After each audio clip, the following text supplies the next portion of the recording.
할렐루야. 여러분, 은혜와 평강이 넘치길 소원합니다. 우리 앞뒤 좌우에 계신 분들에게 함께 인사하겠습니다. 그리스도 예수 안에서 은혜와 평강이 넘칠지어다. 네, 우리 이렇게 인사할까요? 사랑하고 축복합니다. 네. 오늘 여러분과 함께 빌립보서 11번째 강의 말씀으로 표대를 향하여, 이런 제목을 가지고 함께 말씀의 은혜를 나누고자 합니다. 사도 바울은 오늘 본문에서 우리 모든 그리스도인들을 가리켜서 표대를 향하여 달리는 영적인 경주자라고 표현하고 있습니다. 즉 목표, 꼬린 지점을 향하여 달려가는 사람들이라는 이야기죠. 사람들은 그가 세운 목표만큼 이룰 수가 있습니다. 그래서 여러분, 어떤 사람들은 큰 목표를 설정하고 열심히 경주하면 큰 목표를 이룰 수 있지만, 또 작은 목표를 세운 사람들은 그만큼에 해당하는 것을 거둘 수 있다는 이야기입니다. 즉 인생의 성공 여부는 바로 목표에 있다라는 것을 우리가 꼭 기억하시기를 축복합니다. 때로는 우리가 많은 근심과 고민과 걱정 가운데에 빠져 있을 때가 있습니다. 그런데 왜 그러냐? 그것은요, 우리가 고민과 근심과 걱정, 이것은 우리가 세운 목표 때문에 우리에게 오는 경우가 되게 많이 있습니다.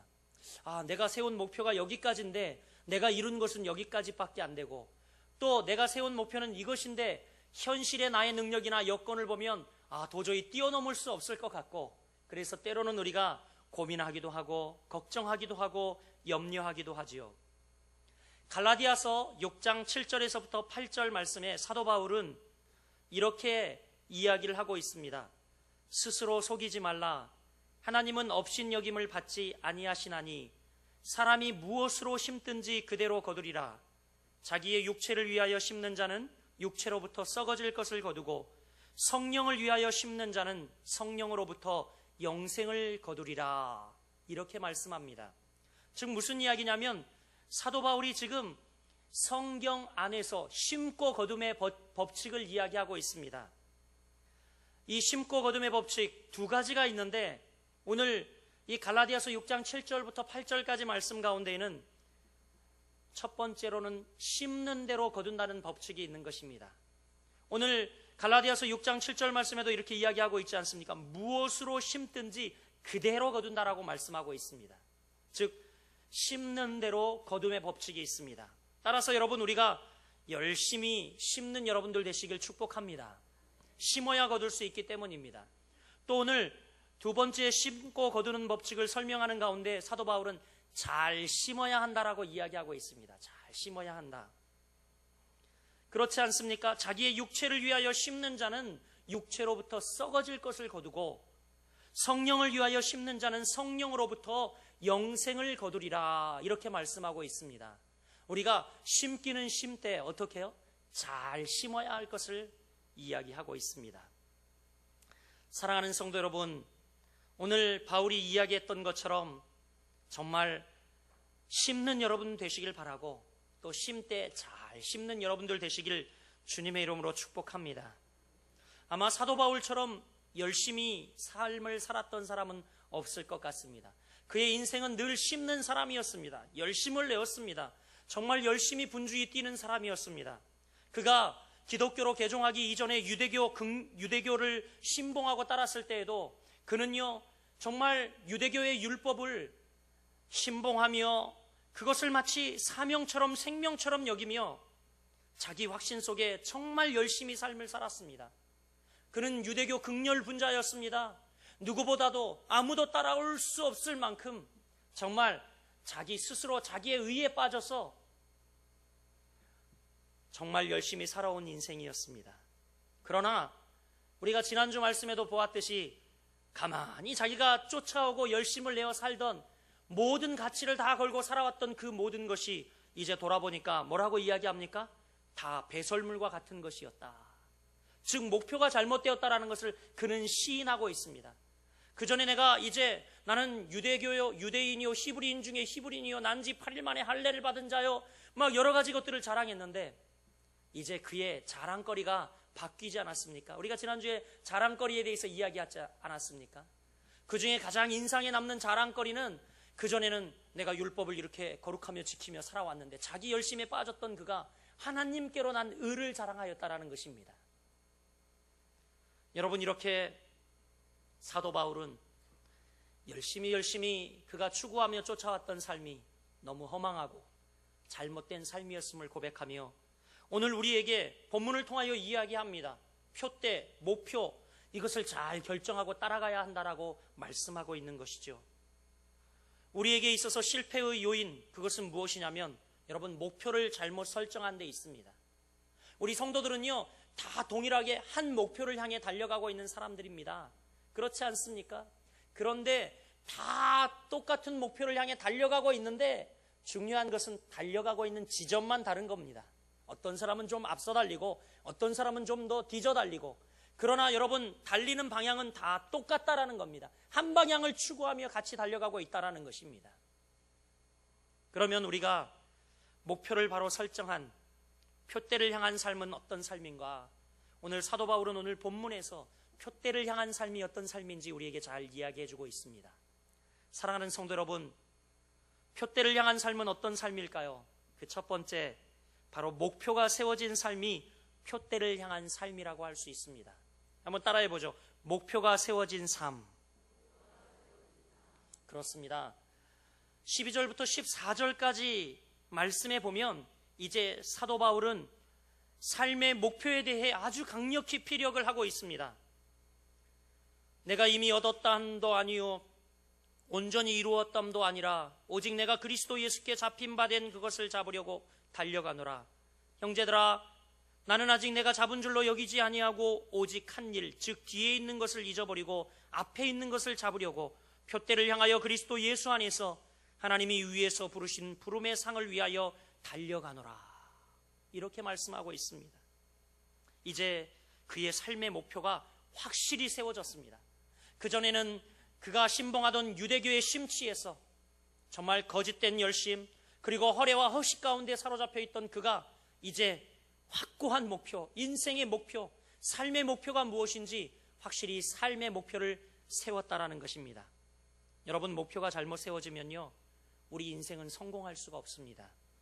목표의 중요성을 예증하는 두 가지 예가 역사에서 찾아볼 수 있는데, 영국에서 신앙생활하던 두 부류의 사람들이 있었습니다. 이들은요, 신앙의 자유를 따라서 17세기와 18세기에 걸쳐서 이제 그들이 이주를 하게 됩니다. 이주를 하게 되는데 한 부류는 어디로 이주를 하냐면 북미로 이주를 하고, 한 부류는 남미로 이주를 하게 됩니다. 그런데 북미로 이주했던 사람들은 어떤 사람이었냐면 정말 신앙의 자유를, 그리고 하나님께 마음껏 예배하길 원해서 그들은 102명의 청교도들이 영국의 대서양을 건너 생사를 넘어 신대륙, 그곳에 건너와 살았습니다. 그들의 삶의 목표는 오직 하나님의 영광을 추구하는 삶이었습니다. 매세추세츠주에 도착한 그들은요, 그 척박한 땅 가운데에 혹독한 겨울, 그리고 먹을 것도 없고 추수할 양식도 아직 없는데도 불구하고 그들은 제일 먼저 했던 것이 교회를 세웠습니다. 그리고 그 다음 두 번째 학교를 세웠습니다. 그리고 세 번째 무엇을 세웠냐면 그들의 집을 세웠어요. 여러분, 이렇게 그들은 삶의 목표, 우선순위가 너무 뚜렷했습니다. 그들의 목표는 오직 하나님을 향한 예배를 추구하는 삶이 목표였습니다.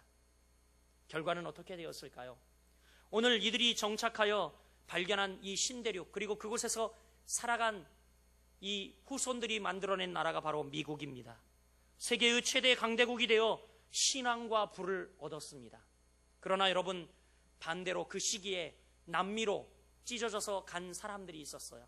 저 남미, 주로 어디냐면 스페인과 포르투갈을 중심으로 하여 이주한 사람들이 있었습니다. 그들의 이주의 목표는 뭐였냐면 금과 돈이었어요. 이것을 목표로 이주를 강행했습니다.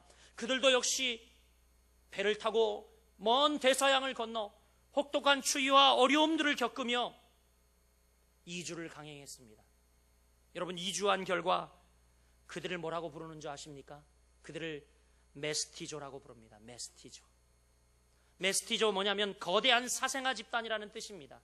이들은 그곳에서 도착해서 정말 금과 돈만을 추구하며 살았습니다. 그리고 또한 자기의 아내를 버리고 그 지역 사람들을 겁탈하고 강제로 얻어서 혼혈아와 사생활을 마구 낳았습니다. 그들은 역시 오늘날까지 몰락한 현실 속에 살아갑니다. 목표가 그러므로 신앙과 금을 다 잃어버리고 그들은 불쌍한 신세가 되었습니다. 사랑하는 성도 여러분, 예수를 믿는다는 것이 무엇일까요? 예수를 믿는다는 것은요, 목표를 수정하는 것입니다. 제가 지지난주에 설교하면서도 그랬어요. 예수를 믿는 것이 뭐냐? 여러 가지로 정의할 수 있지만 우리의 눈을 바꾸는 거다. 즉 우리의 가치관을 바꾸는 거다. 우리가 추구하는 바를 바꾸는 거다. 즉 다시 말씀드리면 예수를 믿는다는 것은 삶의 목표를 수정하는 것입니다. 이전에 세상 사람들이 좋아하고 추구하며 따라가던 그것에서 삶의 목표를 바꾸는 거예요. 하나님이 원하시고 하나님이 기뻐하시고 하나님의 성민들이 해야 할 그 일들을, 그것에 초점을 맞추는 삶, 목표를 바꾸는 삶, 이것이 바로 여러분 예수를 믿는 것이라는 거죠. 사랑하는 여러분, 우리가 예수를 믿게 되면 주님은 우리의 삶의 목표를 수정할 것을 먼저 요구하십니다. 그런데 아직도 세상 가운데 살아가면서 우리의 새 삶의 목표를 바꾸지 않으면요, 주님이 세상의 삶의 목표를 가지고 있는 것을 주님의 삶의 목표로 바꾸라고 이야기하니까 계속 내적 충돌이 일어납니다. 그래서 우리 인생이 괴로운 거예요. 힘든 거예요. 날마다 방황합니다. 예수를 믿는다고 하면서 방황합니다. 세상의 목표 그대로를 가지고는 여러분 절대 예수를 믿을 수 없습니다. 우리 옆 사람에게 한번 이렇게 이야기합시다. 세상의 목표를 가지고는 예수를 절대 믿을 수 없습니다. 목표를 바꿉시다. 목표를 확고히 세웁시다. 아멘. 그렇습니다.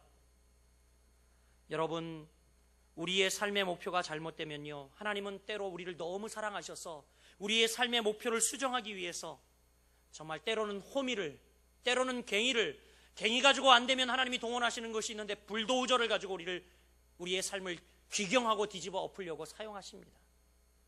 그 예를 성경에 많이 보지만 저는 가장 특징적인 예가 아브라함이라고 생각이 되어집니다. 아브라함 나이 75세. 이 나이면 여러분 어떤 나이입니까? 무엇이든지 쉬어야 할 준비를 하는 단계입니다. 평안과 안정을 추구할 때입니다. 그러나 75세의 나이에 하나님께서 아브라함을 찾아가십니다. 그리고 그가 살고 있는 갈대아 우르 땅 우상을 숭배하고 그 아버지 데라는 우상을 깎아 만드는 우상을 섬기는 그런 가운데 빠져 있고, 너를 그곳에 그대로 둘 수 없다는 겁니다. 하나님이 불도저를 동원하셨어요. 자, 일어나, 너는 내가 내게 지시한 땅으로 가라, 이렇게 말씀합니다. 그리고 내가 내게 복을 주어 내 자손이 저 해변의 모래알같이 많게 하겠다, 이렇게 이야기합니다. 아니, 75세 나이에 아직 무자한데 정말 이것은 있을 수 없는 일이죠. 불가능한 일이라고 생각되어지는 일입니다. 그러나 아브라함은 어떻습니까? 하나님께서 그에게 주신 영적인 충격을 수용하고 방향을 전환하는 모습을 보입니다. 과감히 아비집을 떠나는 결단을 보여줍니다. 75세였어요. 75세. 여러분, 이 75세의 나이에 불도저를 사용하시는 하나님, 안 될 것 같았는데 99세에 그에게 아들을 주시고, 하나님은 언약한 그대로 그 아들을 통하여 정말 언약 자손이 해변에 모래알같이 많게 하시는, 여러분 이스라엘 백성들이 출애굽할 때 200만이 넘었습니다. 200만. 이것은 누구의 역사입니까? 하나님의 역사예요. 하나님의 역사. 우리 인생을 찾아와서 정말 불도저로 뒤집어 엎어버리는, 삶의 목표가, 삶의 궤도가 잘못되었을 때 바로 수정하시는 이 하나님의 역사.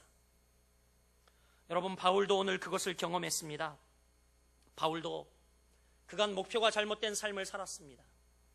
그는 율법에 사로잡혀 히브리인 중에 히브리인이요 난지 8일 만에 할례를 받았고, 가말리엘 문화권에서 수학한 가장 뛰어난 율법 학자였음에도 불구하고 그 인생이 잘못된 것을 주께서 아시고 하나님께서 그를 건드십니다. 어디에서요?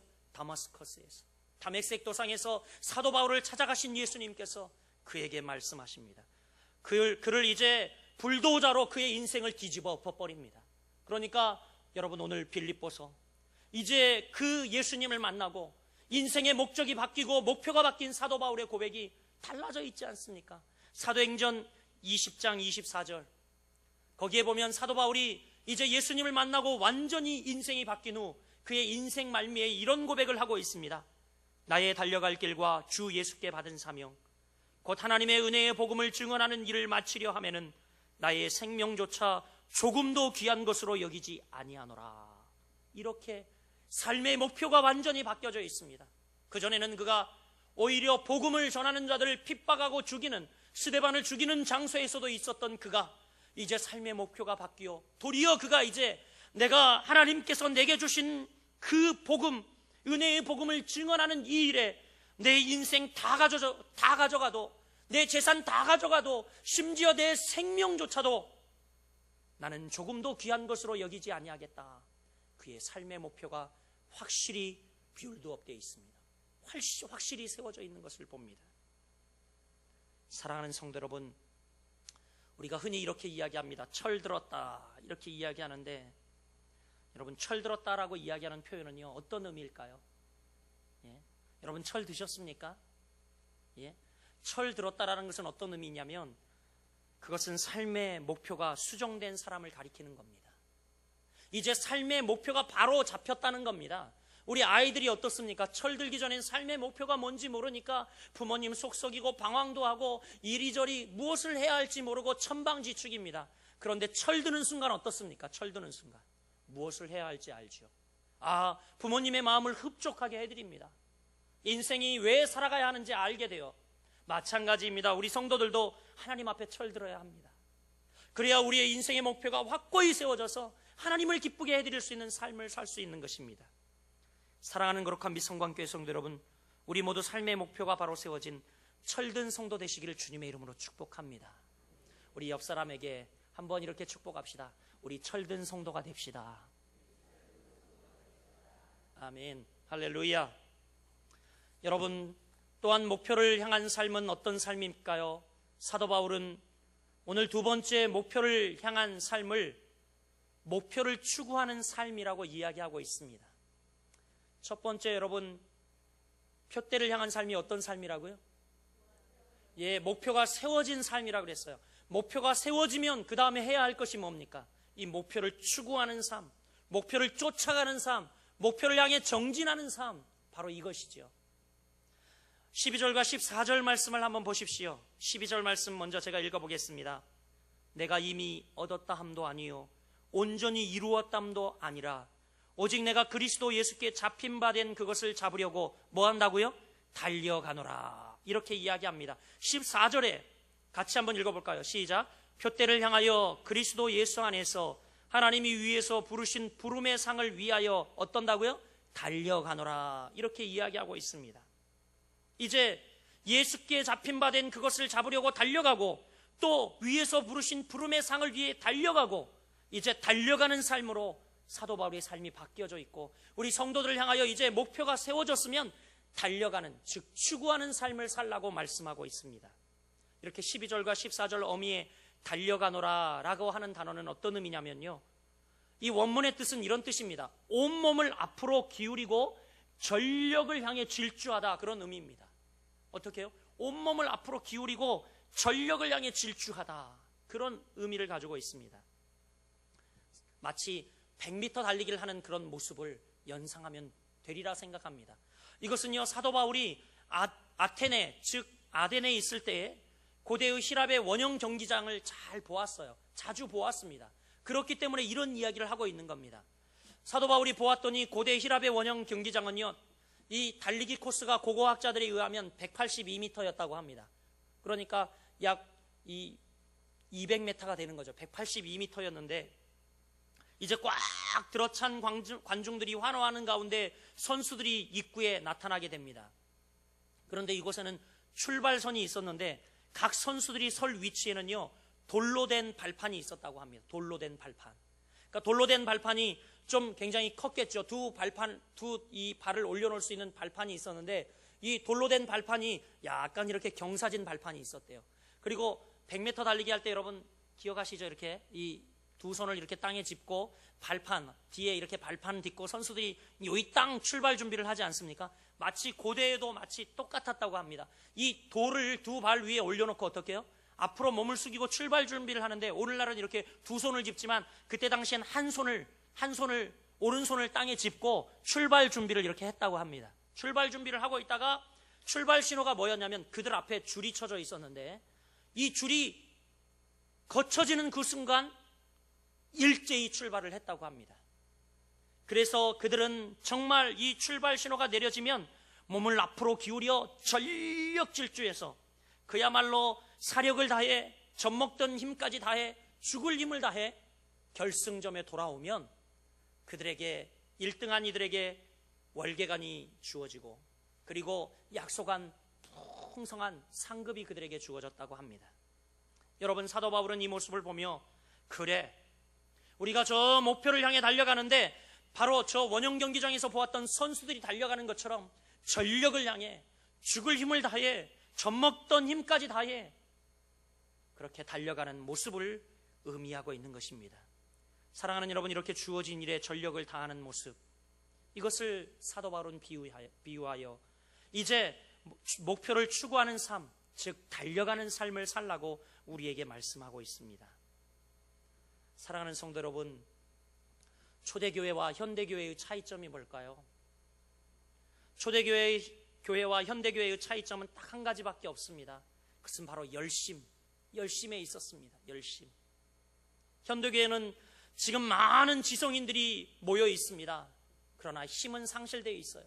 초대교회는요, 얼마 적은 인원이었습니다. 그들은 많이 배우지도 못했습니다. 그들이 모였으나 그들은 정말 가는 곳마다 능력을 나타내고 놀라운 하나님의 권세를 나타내며 하나님의 영광을 나타내는 그런, 여러분, 영광의 도구로 사용되었습니다. 그 현대교회와 초대교회의 차이점이 뭘까요? 열심이었어요. 열심.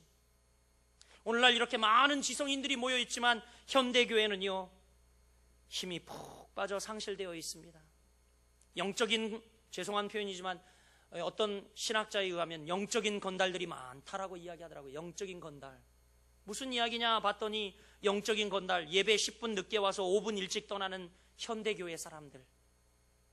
왜요? 붙잡을까봐, 교회에 무슨 헌신을 요구할까봐 영적인 건달들이 되어가고 있다라고 이야기하고 있습니다. 그러나 초대교회의 모습은 극히 정상적으로 보이지 않을 정도로 열심히 그들은 사력을 다해 주님의 영광을 위해 일을 했습니다.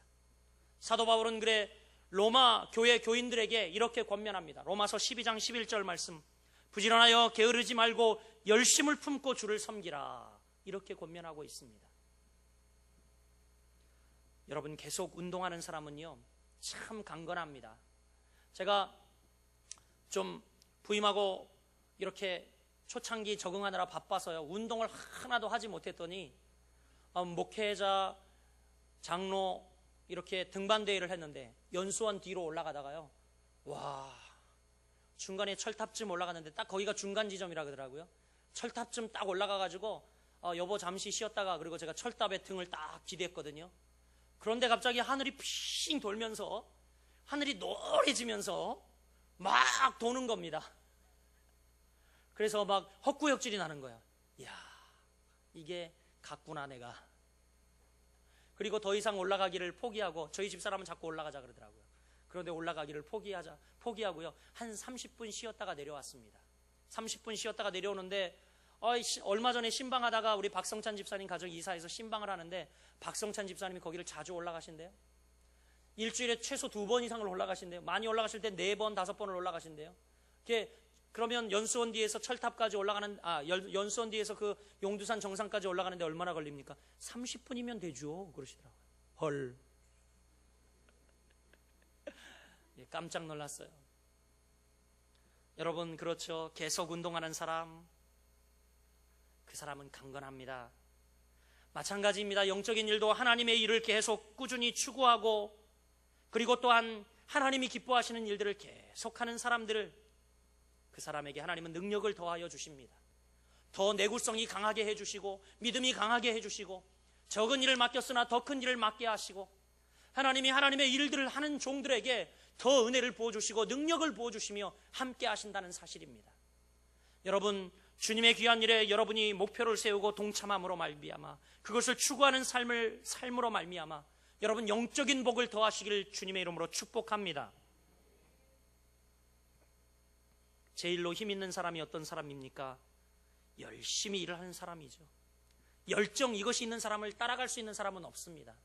실력도요, 열정 뒤에 있습니다. 그렇지 않습니까?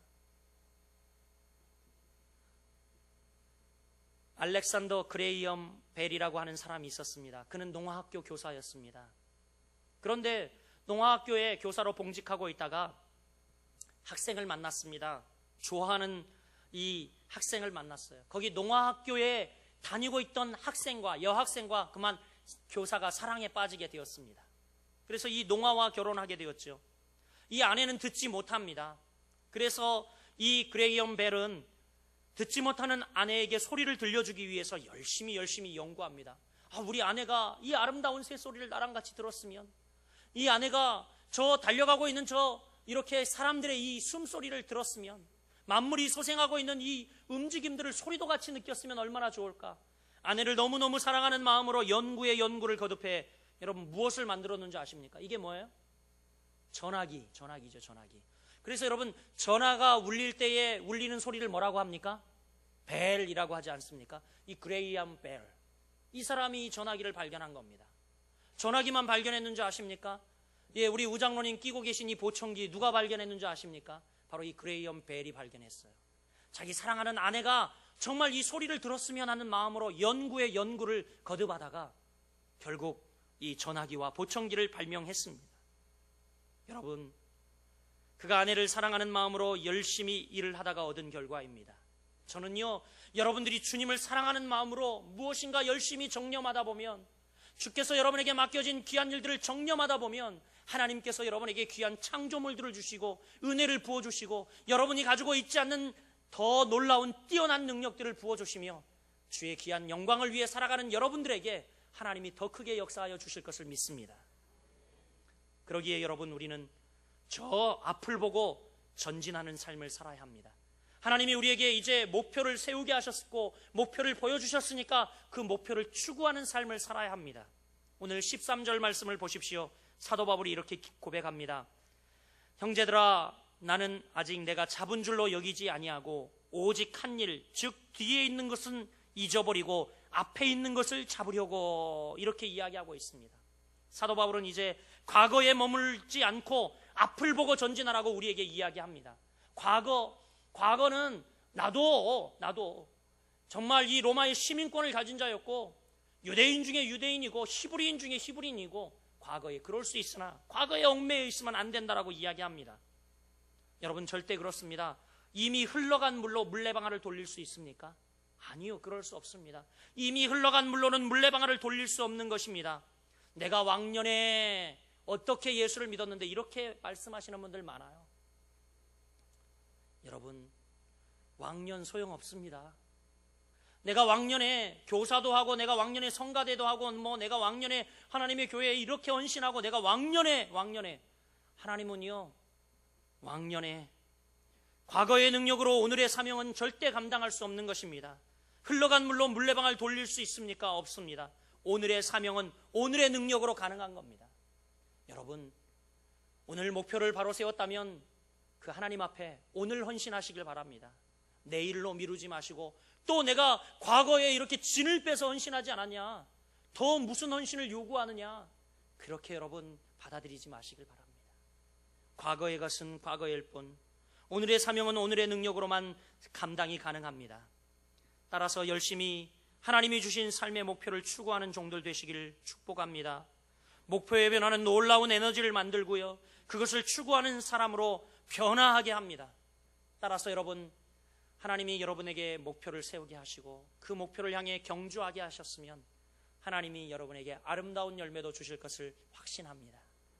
마지막으로 여러분, 목표를 향한 삶, 그것은 목표가 변하지 않는 삶이어야 합니다. 첫 번째, 목표를 향한 삶이 뭐라고요? 목표가 확실히 세워진 삶이고, 두 번째는요, 목표를 쫓아가는 삶, 마지막으로는 뭐라고요? 목표가 변하지 않아야 합니다. 16절 말씀 우리 같이 한번 읽어보겠습니다. 시작. 오직 우리가 어디까지 이르렀든지 그대로 행할 것이라, 이렇게 말씀하고 있습니다. 바울의 위대성이 저는 여기에 있다고 생각이 되어집니다. 바울은 초지일관, 목표에 대해 고소할 것을 우리에게 피력하고 있는데, 그는요, 과거에는 그가 쫓아갔던 목표가 헛된 것, 잘못된 것임을 알고 이제 완전히 삶을 돌이켜 다시 목표를 수정하고 궤도를 수정하고 그것을 쫓아가는 그런 삶을 살아갑니다. 그런데 그 목표가 이제 바뀌지 않아요. 확고합니다. 오늘 그래서 16절, 우리가 어디까지 이르렀든지 그대로 행할 것이라, 이렇게 성도들에게 이야기하고 있습니다. 바울의 삶은 이제 목표가 바뀐 후 예수로 시작하여 예수로 끝나는 삶이었습니다. 바울의 삶은 이제 목표가 바뀐 후 성령으로 시작하여 성령으로 끝나는 위대한 인생을 봅니다. 이렇게 목표가 바로 세워지게 되면 흔들리지 않는 것이 중요합니다. 그래서 여러분, 목표에 대한 청사진을 찍어 놓는 것이 참 좋습니다. 연초 또 연말이 되면 여러분 목표를 돌아보면서 영적인 목표, 또 육체적인 목표, 그리고 또한 여러분 세상에 여러분이 또 하나님이 세상을 정복하라 했으니까 세상에 여러분이 소망하는 목표들을 적어놓고 청사진을 만드시길 바랍니다. 이 청사진이 없으면요, 우리는 목표 없는 그런 삶을 살게 되기 때문입니다. 그리고 그 목표가 정해지고 세워졌다면 이제 그것을 향해 달려가고, 그 목표가 변하지 않고 초지일관 끝까지 달려가는 여러분들 되시길 바랍니다. 2차 세계대전의 영웅인 윈스턴 처칠이 모교인 이 할로우 대학에서 연설을 요청했습니다. 졸업식장에 와서 연설을 해달라는 겁니다. 그래서 많은 사람들이 처칠 경을 보기 위해서 운집했고요. 그리고 심지어 국영방송인 BBC까지 와서 촬영하고, 그리고 기자들이 수없이 많이 왔습니다. 이제 처칠이 강단에 올라갑니다. 과연 무슨 말을 할까, 저 사람이. 그런데 처칠은요, 딱 한마디 하고 강단에서 내려왔습니다. 이렇게 그는 연설을 했습니다.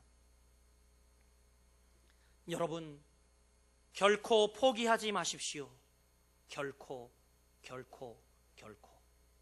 이러고 강단에서 내려왔어요. Don't give up. Never. 바로 승리의 비결은요, 꿈을 향한 목표, 이것을 포기하지 않는 겁니다. 결코 포기하지 않는 겁니다.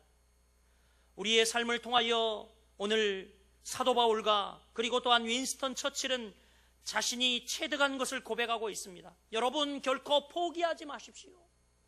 결코. 사도 바울도 오늘 여러분, 과거의 것을 붙잡으려 하지 말고 앞을 보고 달려가십시오.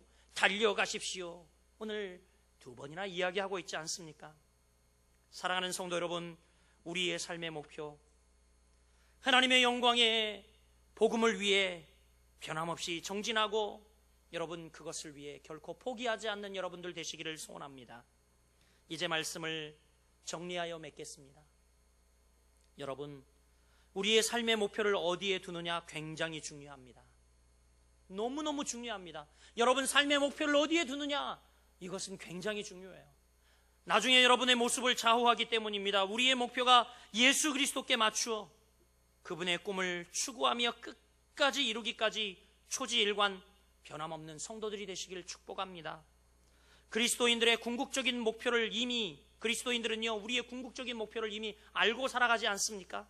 그렇기 때문에 또 절대 방황하지 않는 것이 우리의 특징입니다. 어려움이 닥쳐오고 오히려 또 시험과 환난이 몰아닥친다 할지라도 오히려 우리는 궁극적인 목표를 알기 때문에 결코 방황하지 않습니다. 방황하고 이런 것들은요, 저 세상 사람들이 하는 거예요. 삶의 목표를 모르기 때문에. 우리는 다 알고 있기 때문에 삶의 목표가 무엇인지, 우리가 가야 할 곳이 어디인지 너무 자명히 알고 있기 때문에 우리는요, 방황하지 않습니다. 오히려 어려움이 닥쳐와도 극복하고 더 보람있는 의미 있는 인생으로 삶을 살아갑니다. 여러분, 하나님이 주신 목표와 그 일을 위해 추구할 때에 우리에게 불가같이 많은 시험과 어려움들이 우리를 가로막는 것은 사실입니다. 그러나 끝까지 포기하지 않고 하나님이 주신 꿈을 이루는 거룩한 빛 성광교회 성도들이 되시기를 주님의 이름으로 축복합니다.